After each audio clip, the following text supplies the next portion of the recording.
تم الاتفاق على أساس أن الليبيون هم من يقودوا المرحلة، والاتحاد الأوروبي والمجتمع الدولي داعمين لهذا بشكل كبير. من هنا أوجه رسالة للليبيين أن يتكاتفوا، إنكار الذات، أن يسموا فوق اختلافاتهم لمواجهة خصم مشترك وبناء ليبيا. المصالحة الوطنية من أهم ركائز برنامج عمل الحكومة القادم. سنعمل على تحقيق ذلك بين الليبيين سواء في الداخل أو الخارج. شكرا.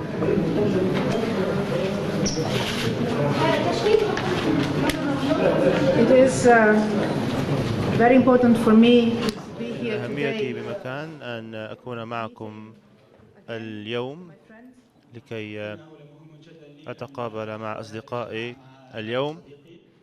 And it is especially an honor for me to be the first of the international partners to meet with the Presidency Council. وهو شرف لي أن أكون أول الشركاء الدوليين في لقاء مجلس الرئاسة. And it is particularly important to do so in a day of the mourning of the victims of the attack yesterday in Zliten and before in Sedra. وأنه من المهم جدا القيام بذلك خاصة في صبيحة الأسف والحزن على الضحايا الذين سقطوا في زليتن وقبل ذلك في السدرة. We started our meeting today expressing the European condolences to all the victims, to all the Libyan victims of terrorism that are, as European victims of terrorism, experiencing one of the saddest times of our history. لقد افتتحت هذا الاجتماع بالترحم وتقديم تعازي الاتحاد الأوروبي ودول الاتحاد الأوروبي إلى رفقاء الليبيين، إلى زملاء الليبيين على الضحايا الذين سقطوا في ليبيا، وأيضا على الضحايا الذين سقطوا في الاتحاد الأوروبي، وبالتذكير بأن هذه الهجمات الإرهابية هي هجمات مماثلة وشبيهة في نفس في البلدين. The people of Libya deserve peace and security. يستحق الشعب الليبي الأمن والاستقرار والسلم. And I think that there is not one single Libyan today that is not tired of war, conflict and sorrow. وأنا أعلم أن جميع الليبيين هم الآن تائبون من هذا الحزن هذه الحرب التي ألحقت أضرارا كبيرا بهم. And with the Libyan political agreement, with the Presidency Council, with the Government of National Accord that we hope can be put in place soon, there is finally, after so many months, a real possibility to unite among Libyans and try to fight terrorism in Libya with the Libyan process. ومع توقيع الاتفاق السياسي الليبي ومع وجود المجلس الرئاسي والإمكانية ومع اقتراب تكوين حكومة الاتفاق الوطني، أعتقد أن الشعب الليبي يمكن أن يحظى الآن بفرصة حقيقية للحصول على السلم وعلى الاستقرار بعد العديد من الأشهر التي عاشها تحت وطأة الحرب. As the Libyans express the courage and the willingness to unite, to put their country back on track and to regain it to security and peace, Europe, the international community, is there to show its own unity in supporting this process. كما برهن الليبيون على إرادتهم وعلى توجههم نحو إيجاد حل للمشكلة وحل للصراع الموجود في ليبيا، فإن الاتحاد الأوروبي أيضا متمسك بدعم ليبيا في هذا المسار الانتقالي.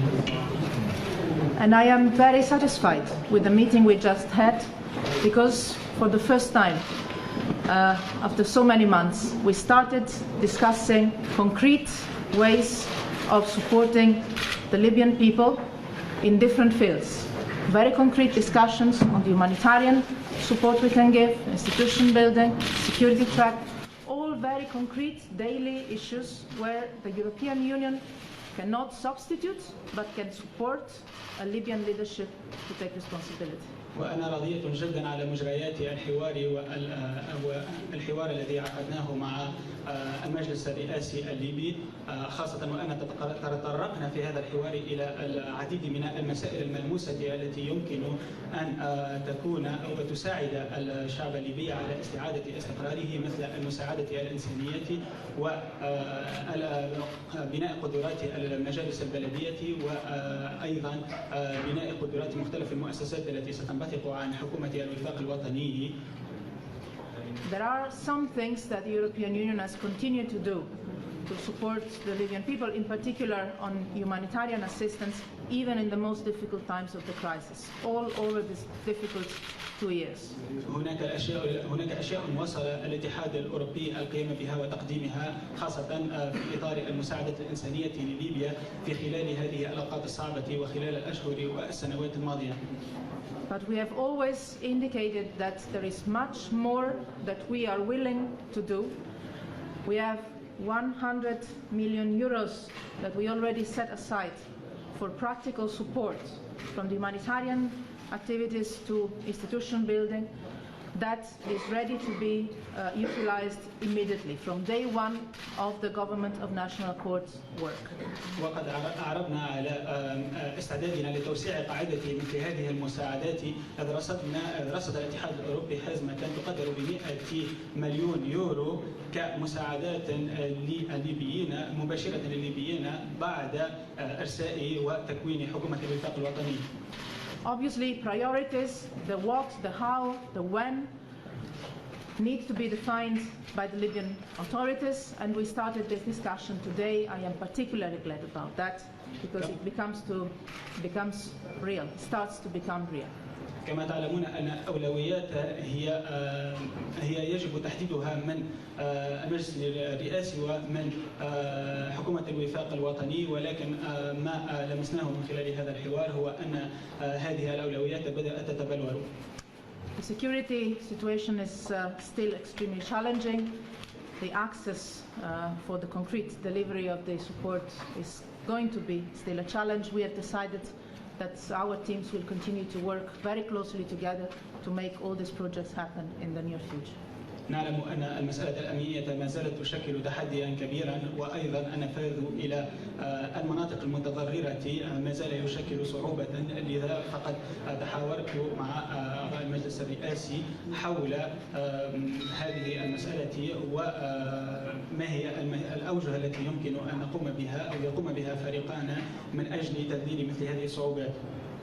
Let me say before I conclude that I am particularly grateful to Tunisia and the government, the country, the people for the support in these difficult times, this process, and also to thank the UN Special Envoy, Martin Kobler, that has been doing tremendous work in this last couple of months to bring together especially the international community in support of this process. أود أن أعرب على امتناني وأوجه شكري إلى الحكومة التونسية على استضافتها لنا هنا. أود أيضا أن أعبر عن شكري وتقديري للمجهودات التي قام بها المبعوث الأممي مارتن كوبلر والمساعي الحثيثة التي قام بها من أجل إنجاح الاتفاق السياسي الليبي خلال السنة والنصف الفارطة. But my first thank in the name of all the Europeans is to all those Libyans that took the decision, the responsibility to start this process, and to tell them that we are firm at their side. Count on us as we count on you. شكرا.